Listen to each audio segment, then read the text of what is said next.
আসসালামু আলাইকুম। All Bangla 24 YouTube চ্যানেলের পক্ষ থেকে আন্তরিক শুভেচ্ছা ও অভিনন্দন। আপনাদেরকে একটা ঘরের দৃশ্য দেখানো হইতেছে। এই ঘরটায় কিন্তু 7 থেকে 10 দিন পরে হাঁসের বাচ্চা নেওয়া হবে। হাঁসের বাচ্চা যে নেব, ঘরটা যে কেমনে কিভাবে রেডি করতেছি, ওই ব্যাপার বিষয়টাই আপনাদেরকে দেখানোর চেষ্টা করতেছি। চতুর্দিক দিয়ে ওয়ালে কিন্তু চুন দেওয়া হয়েছে, পানিতে গুললে ওয়ালের মাধ্যমে ওই যে 2-2.5 ফুট ওয়াল দেখতেছেন, এই ওয়ালের মাধ্যমে চুন দেওয়া হয়েছে প্রথম অবস্থায়। ফ্লোরের মাধ্যমে দেখতেছেন, ফ্লোরটা কিন্তু মাটির ফ্লোর। এই ফ্লোরের মাধ্যমে দেখতেছেন সাদা সাদা সাদা সাদা জিনিসগুলা কি বা কেনই দেওয়া হইল। সাদা সাদা এই পদার্থগুলি হইছে চুন। ওই যে পানের সাথে চুন খাওয়া হয়, ওই চুন। এর আগে করা হয়েছে কি, পটাশের পানি দিয়া স্প্রে করা হয়েছে।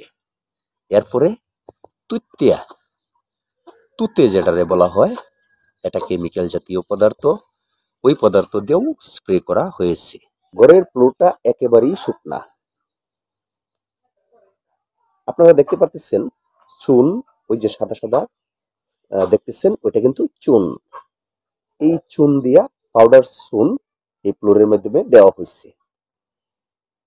এতে করিয়া অনেক প্রকারের জীবাণু কাটবে বইলা আশা করা যায়। ওয়ালের মাধ্যমেও কিন্তু পানি দিয়ে গুলে চুন দেওয়া হয়েছে।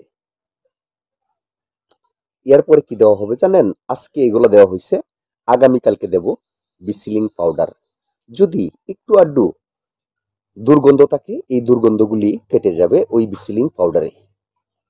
এটার মাধ্যমে কিন্তু আগে ব্রয়লার মুরগির চাষ করা হইতো, 4 থেকে 500 মুরগির চাষ করা হইতো। তো এখন ব্রয়লার মুরগি চাষ করব না, এখানে হাঁসের বাচ্চা নেব। প্রথম অবস্থায় প্ল্যান চিন্তা ভাবনা করতেছি 400 বাচ্চা নেব, পরে আস্তে আস্তে করে বাড়ানোর চিন্তা ভাবনা করব। তো ওই যে ঘরটা প্রস্তুত করলাম, অর্থাৎ ঘরটা যে রেডি করলাম হাঁসের বাচ্চা নেওয়ার জন্য, কি পরিবেশে রেডি করলাম, ওই ব্যাপার বিষয়টাই কিন্তু আপনাদেরকে দেখানোর জন্য এখানে এসেছি, ওই ঘরে এসেছি। এই ঘরে আসার কারণ আপনাদেরকে দেখানো, আমি যে কেমনে কিভাবে হাঁসের ঘর রেডি করি একদিন বয়সের বাচ্চা নেওয়ার জন্য। তো একদিন বয়সের বাচ্চা নিতে হইলে আপনারাও ঘরটা এরকম করার চেষ্টা করবেন। ফ্লোরটা থাকবে শুকনা এবং মাটির ফ্লোর, অর্থাৎ বিট মাটির থাকবে, পাকা টাকা লাগবে না। ফ্লোরের মাধ্যমে চুন দিতে হবে প্রথম অবস্থায়, পটাশের পানি দিয়ে স্প্রে করতে হবে, চুন ফ্লোরে দিয়ে দিতে হবে এবং তুতে দিয়া স্প্রে করতে হবে। এবং এই ঘরের চতুর্দিকে দেখেন পর্দা দেওয়া আছে, বা একটু আধটু পাকাও দেওয়া আছে। কিছু ভিতরে বাহির থেকে ভিতরে আলো বাতাস প্রবেশ করতে পারবে, আর ভিতরের যদি গ্যাস হয় ওই গ্যাসটাও বাহির দিকে যাইতে পারবে, ওই সুযোগ সুবিধাও করা আছে। তাছাড়া রাত্রের বেলা যদি কোনো প্রয়োজন হয়, এই বাল্বেরও ব্যবস্থা আছে। এই পরিবেশে কিন্তু আমি এটা তৈয়ার বা রেডি করতেছি বাচ্চা নেওয়ার জন্য।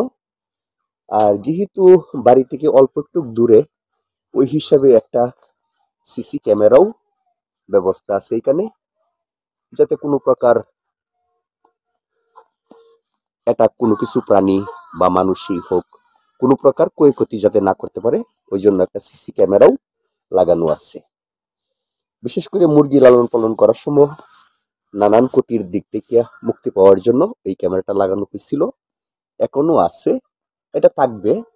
কারণ হইল যাতে করিয়া আমার হাঁসের বাচ্চার কোনো প্রকার ক্ষয়ক্ষতি না করতে পারে। যদিও কেউ ক্ষয়ক্ষতি করতে চায় বা করে, তাহলে যাতে বুঝতে পারি, জানতে পারি যে ওই লোকটা আমার ওই ক্ষতিটা করছে। ওই বিধায় কিন্তু এটা ব্যবহার করার মেন মূল উদ্দেশ্য। আর তাছাড়া দেখেন উপরে দিয়া বাল্ব আছে, ওই যে বাল্ব আছে, আলুর প্রয়োজন হইলে, আবার যদি প্যানের প্রয়োজন হয় প্যানও দেওয়া সম্ভব, যেহেতু বিদ্যুৎ আছে। তো প্যানের তেমন একটা প্রয়োজন হয় না, যদি প্রয়োজন হয় তাহলে দেব, এটা প্রয়োজন বোধে, প্রয়োজনে ব্যবহার করব, আর প্রয়োজন যদি না হয় ব্যবহার করব না। যদি পর্দাগুলি তুলে দিলে পর্যাপ্ত পরিমাণ বাতাস পায়, তাহলে প্যানের প্রয়োজন কি, এই হইল ব্যাপার বিষয়। তো গোটা যে কেমনি কিভাবে রেডি করলাম, ওইটা সংক্ষেপে আপনাদেরকে জানানোর চেষ্টা করলাম। কারণটা হলো আমি একটু বিজি অবস্থায় আছি, কাজের খুব চাপ বেশি, ওই বিধা এখন তেমন একটা ভিডিও আমি দিতে পারি না। আর তাছাড়া ভিডিও, লং টাইম ভিডিও বিস্তারিত কিছু বলতে পারি না, সুস্থ সুন্দর মতনে ভিডিও করতে পারি না। এই জন্য আন্তরিকভাবে দুঃখিত। তো আপনারা ক্ষমার দৃষ্টিতে দেখবেন। এই বলে আমি আজকের আলাপ আলোচনা এখানেই সমাপ্ত করলাম। আমি মোহাম্মদ আজিজুল হক দুলাল। আল্লাহ হাফেজ।